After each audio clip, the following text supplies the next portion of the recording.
Grad Beograd trenutno pod zaštitom ima oko 1,7% svoje teritorije.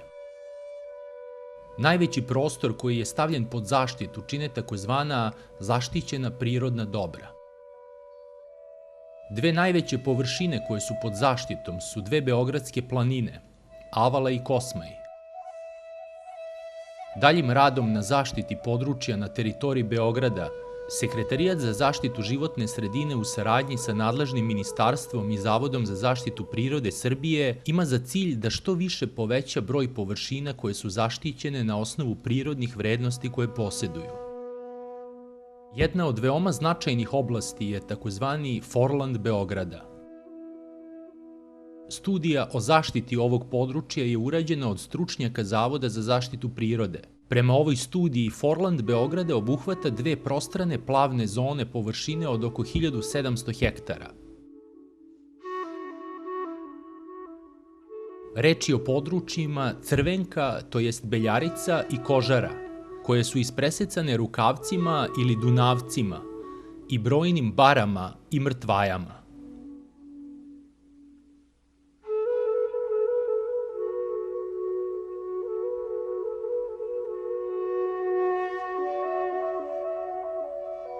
Ove površine nemaju trajnih naselja. Izuzetak su jedino malobrojni privremeni vikend objekti na području Kožare. Prema generalnom planu Beograda do 2021. godine predviđeno je da ovo ostanu zelene površine. Područje je uglavnom prekriveno šumskom vegetacijom sa galerijskim šumama vrbe i topole i plantažama kanadske topole. Na ovim lokalitetima gnezdi se više retkih i ugroženih vrsta ptica, kao što su orao belorepan, crna roda, patka njorka, a treba napomenuti i da se ovi prostori nalaze u okviru takozvanog IBA područja, međunarodno značajnog područja za ptice pod nazivom Ušće Save u Dunav. Beograd kao metropolu okružuje ovo IBA područje, koje se grana Dunavom i Savom, zahvatajući ukupno 49 km rečnog toka.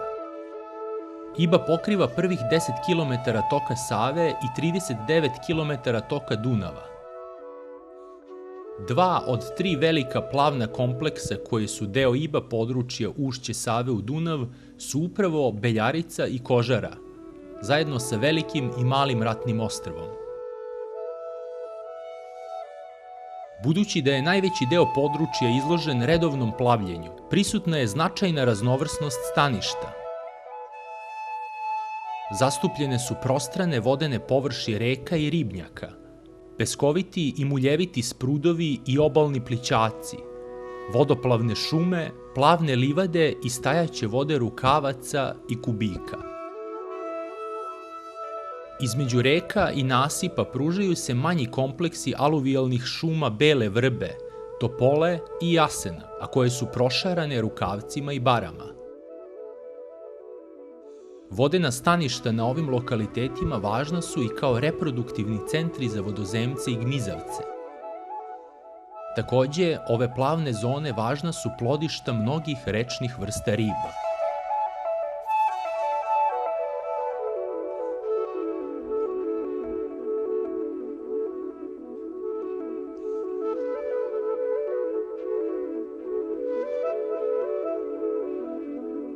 Za ugrožavanje ove teritorije najzaslužniji je naravno čovek. Podizanje plantaža topola na prirodnim staništima i nestajanje vlažnih livada, krivolov i širenje alohtonih i invazivnih vrsta, uklanjanje starih stabala i izlivanje otpadnih voda samo su neki od problema.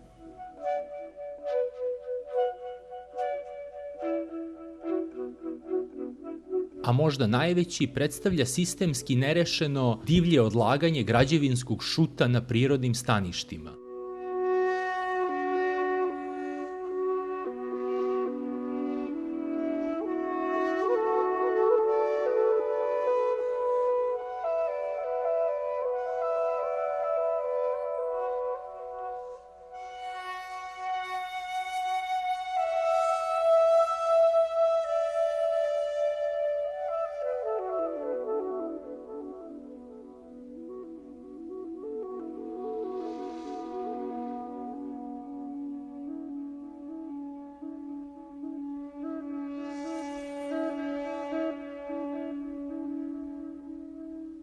Ako zagazite u šumu i udaljite se od toka Dunava, na samo par kilometara od centra grada postoji prirodna oaza mira.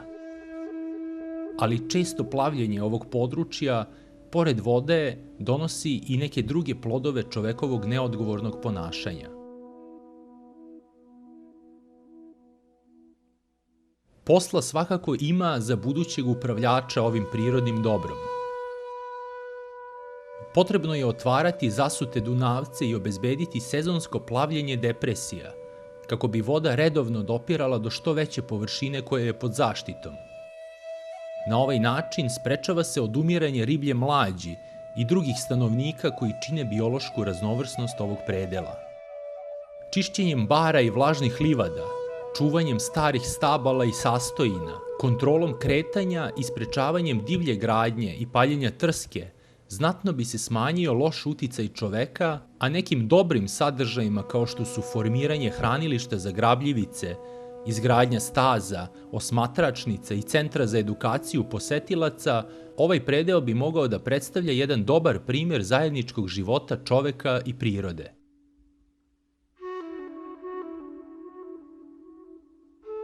Imajući na umu da je ovo područje i dalje relativno očuvano i da posjeduje velike prirodne vrednosti, ali da mu zbog blizine urbane zone ipak preti dalja degradacija, Sekretarijat za zaštitu životne sredine smatra da bi se zaštitom ovog dela obale ujedno obezbedila i veća zaštita okolnih zaštićenih područja, kao što su Veliko ratno ostrvo, Pančevačke ade i Koviljsko-Petrovaradinski rit.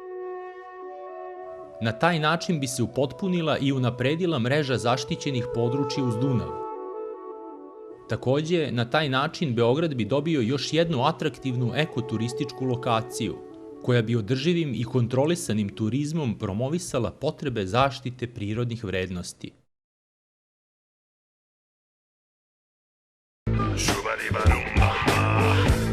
Školujte se za jedno od najtraženijih zanimanja današnjice kod nas i u svetu.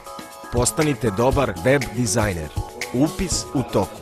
Krojačeva škola web dizajna.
U izdanju Zavoda za zaštitu prirode Srbije ove nedelje predstavljena je monografija o beloglavom supu, autora Bratislava Grubača, stručnog saradnika Zavoda, čoveka koji je svojih 35 godina naučno-istraživačkog rada posvetio ovoj ptici kojoj je do pre 20 godina pretilo istrebljenje na teritoriji Srbije. Moja misija je počela 78. kada sam počeo da se bavim, kada sam rešio da se bavim pticama, posebno pticama grabljivicama, područja Srbije i Balkana, bivše Jugoslavije. Zapravo ja sam počeo da radim svoja prva velika istraživanja u Srbiji i Makedoniji.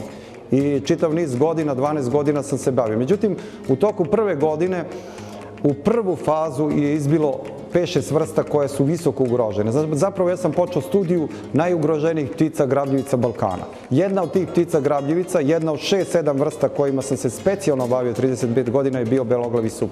Zbog svoje retkosti i interesantnosti njegove zaštite. Ono što je impozantno u ovoj knjizi, što je prvi put u svetu, zapravo ova knjiga predstavlja sintezu bibliografskih i terenskih istraživanja autora.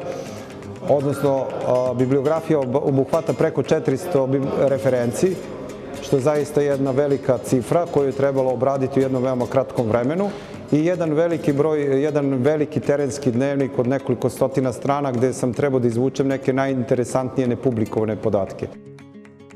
Monografija sadrži spoj bibliografskih i terenskih istraživanja autora tokom 35 godina rada, a veliku stručnu pomoć je, kako kaže, imao i od svojih kolega iz čitavog sveta.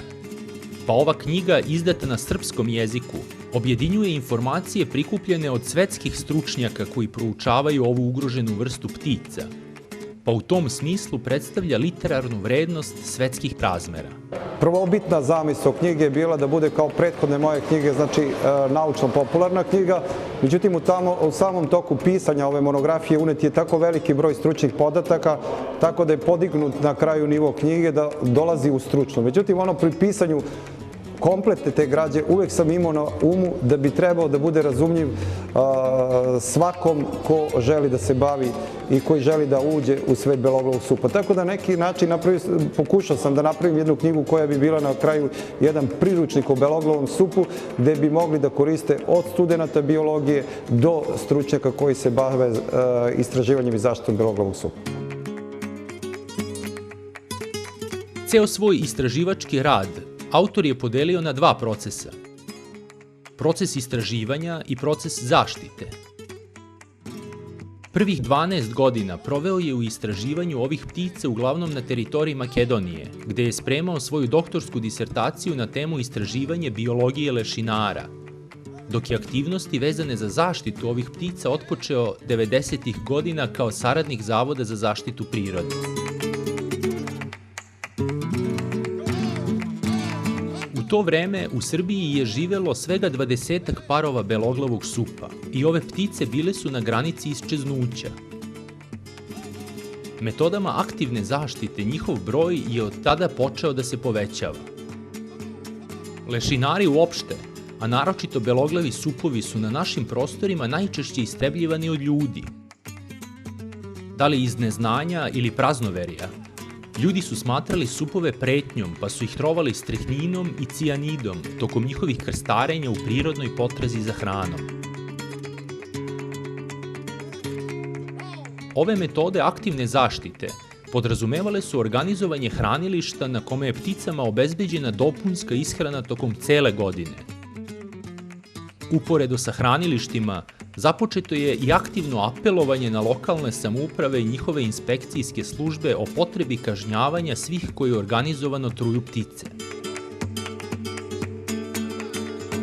Bilo je potrebno i edukovati stanovništvo na mestima gde žive supovi. Sup kao lešinar se hrani ostacima uginule stoke, pa je zbog toga vladalo mišljenje da širi zarazu i bolesti. Međutim, lešinari svojom aktivnošću čine upravo suprotno. Hraneći se mesom uginulih životinja, praktično čiste prirodu od organske truleži koja bi mogla da bude izvor zaraze. Supovi od svog želuca pa sve do kljuna imaju toliko razvijen sistem za varenje da ih ne ugrožava ni jedna prirodna stočna bolest. Tako da ih u stvari samo treba pustiti da obave posao za koji su predodređeni, a to je čišćenje prirode. U Srbiji se od 90-ih godina do danas broj parova beloglavog supa sa 20 popeo na preko 140. Srbija ima važnu ulogu za zaštitu ove vrste, budući da se južno od Balkana i na Bliskom istoku beleži pad broja ovih ptica. Naša zemlja predstavlja deo koridora na kome mere zaštite mogu da utiču na povećanje broja i na susednim teritorijama gde su supovi ugroženi.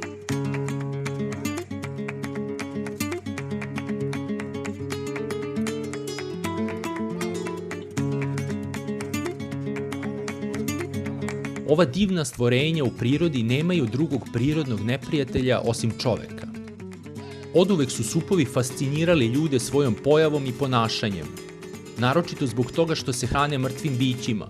Neki su ih smatrali božanskim stvorenjima, a drugi vesnicima nesreće i smrti, pa su ih u zavisnosti od toga ubijali ili poštovali. Najstariji prikazi supova u letu su crteži starog naroda San iz Južne Afrike. Njihova starost je procenjena na oko 26.000 godina. U umetnosti starog Egipta supovi su prikazivani u prirodnoj veličini, jer se veruje da su stari Egipćani dovodili lešinare u vezu sa nekoliko božanstava. Dokazi za ovo su prikaz figure zaštitnice Gornjeg Egipta boginje Negbet u vidu supa, kao i mumija čuvenog Tutankamona koja je na grudima ukrašena figurom u obliku supa. Rimljani i Grci su smatrali lešinare za predskazujuće ptice ili ptice proročice prvog reda. U mitološkoj priči sup je svakodnevno jeo jetru Prometeja za kaznu što je ljudima podario vatru. A Zevs je zbog okrutnosti ove ptice odlučio da je preda Heraklu koji je na kraju ubio lešinara. Sve ove priče pokazuju da ova ptica ljude ne ostavlja ravnodušnim, iako nikoga od nas, bar ne nas žive, ne ugrožava.